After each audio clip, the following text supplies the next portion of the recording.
हम अक्सर आपसे कहते हैं कि खबर वही होती है जिसे दबाने की कोशिश की जाए, बाकी सब विज्ञापन होते हैं। लेकिन जी न्यूज ऐसी दबी हुई खबरों को जग जाहिर करने का बीड़ा उठाता है।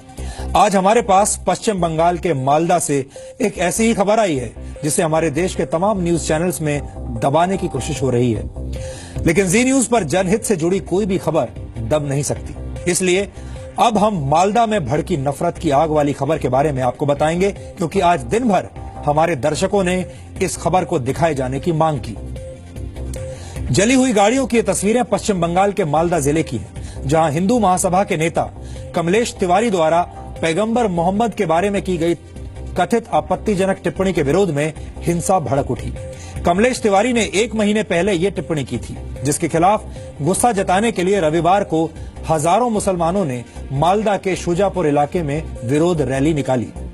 कमलेश तिवारी की फांसी की मांग कर रहे लोगों की इस बेकाबू भीड़ नेशनल हाईवे नंबर 34 पर उतर आई और धीरे धीरे ये भीड़ हिंसक हो गई। भीड़ ने एक बस पर हमला कर दिया। बस के यात्री बहुत मुश्किल से किसी तरह अपनी जान बचाकर निकल पाए।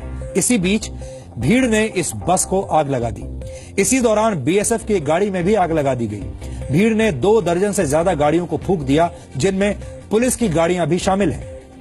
इसके बाद भीड़ ने इकट्ठा होकर कालियाचक पुलिस स्टेशन पर भी हमला कर दिया। लोगों ने थाने में जमकर तोड़फोड़ की और गोलियां चलाई। लोगों ने पुलिस वालों की पिटाई की और बताया जा रहा है कि भीड़ ने करीब 25 घरों में लूटपाट भी की, जिसके बाद मालदा जिले में दुकानें बंद करनी पड़ी और पूरे इलाके में धारा 144 लगा दी गई। पुलिस के मुताबिक हालात काबू में करने के लिए रैपिड एक्शन फोर्स की टीमों को हिंसाग्रस्त इलाकों में तैनात कर दिया गया। मालदा जिले में अभी भी तनाव बरकरार है। भीड़ की हिंसक मानसिकता का अंदाजा आप इस बात से लगा सकते हैं कि हमले के समय जान बचाने के लिए पुलिस वालों को भी पुलिस स्टेशन छोड़कर भागना पड़ा, यानी कुछ देर के लिए इस भीड़ ने पुलिस स्टेशन पर भी कब्जा कर लिया था।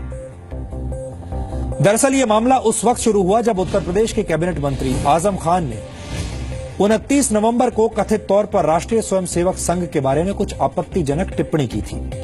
जानकारी के मुताबिक इसी की प्रतिक्रिया में हिंदू महासभा के नेता कमलेश तिवारी ने भी पैगंबर मोहम्मद साहब के प्रति कथित तौर पर एक आपत्तिजनक टिप्पणी कर दी।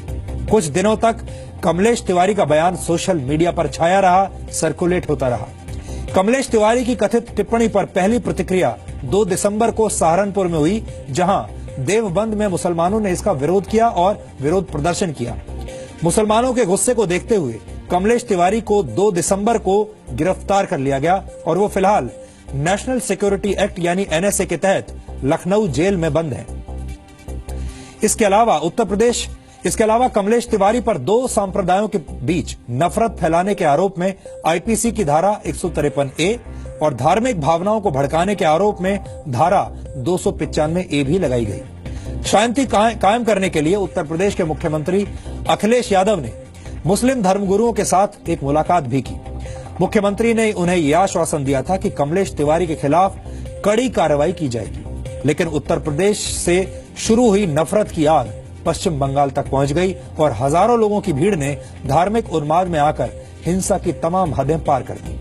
अब सवाल ये उठता है कि अगर कमलेश तिवारी पर तमाम धाराएं लगाकर उसे 2 दिसंबर 2015 को ही लखनऊ की जेल में बंद कर दिया गया था, तो फिर इसके 1 महीने के बाद यानी 3 जनवरी 2016 को पश्चिम बंगाल के मालदा जिले में इसके विरोध में हिंसा क्यों हुई? इतनी बड़ी संख्या में लोगों की मौजूदगी से यह भी पता चलता है कि यह काम योजनाबद्ध तरीके से हुआ है। आखिर वो कौन से लोग हैं जो देश में धार्मिक सौहार्द के माहौल को खराब करना चाहते हैं? यहां आपको यह भी बता दें कि मई 2016 से पहले पश्चिम बंगाल में विधानसभा चुनाव होने हैं। ऐसे में इसके पीछे किसी राजनीतिक उद्देश्य से भी इनकार नहीं किया जा सकता और हमें लगता है कि इस घटना की जांच होनी चाहिए और इसे भी उतनी ही गंभीरता से देखा जाना चाहिए जैसा कि दादरी में अखलाक की हत्या के मामले में हुआ था। और बहुत सारे लोगों के मन में ये सवाल जरूर आ रहा होगा कि ये घटना 1 महीने के बाद पश्चिम बंगाल में ही क्यों हुई। ये हालात तब हैं जब कमलेश तिवारी जेल में बंद है, यानी मालदा में हिंसा करने वाले लोगों के मन में कानून के प्रति कोई सम्मान नहीं है और वो सिर्फ अपनी बदले की आग ठंडी करने के लिए गिरफ्तारी के 1 महीने के बाद हिंसक प्रदर्शन कर रहे थे। वैसे मालदा में फैली नफरत की आग ने देश के कथित बुद्धिजीवी वर्ग के दोहरे मापदंडों को भी जग जाहिर कर दिया है। जो लोग दादरी में हुई अखलाक नामक व्यक्ति की हत्या के विरोध में अपने अवार्ड्स लौटाने के लिए कतार में खड़े हो गए थे और देश में असहनशीलता के माहौल पर लगातार हंगामा मचा रहे थे, जिन्हें देश के माहौल में सांस लेने में भी तकलीफ हो रही थी, वो अब मालदा में हुई घटना पर बिल्कुल चुप बैठे हैं।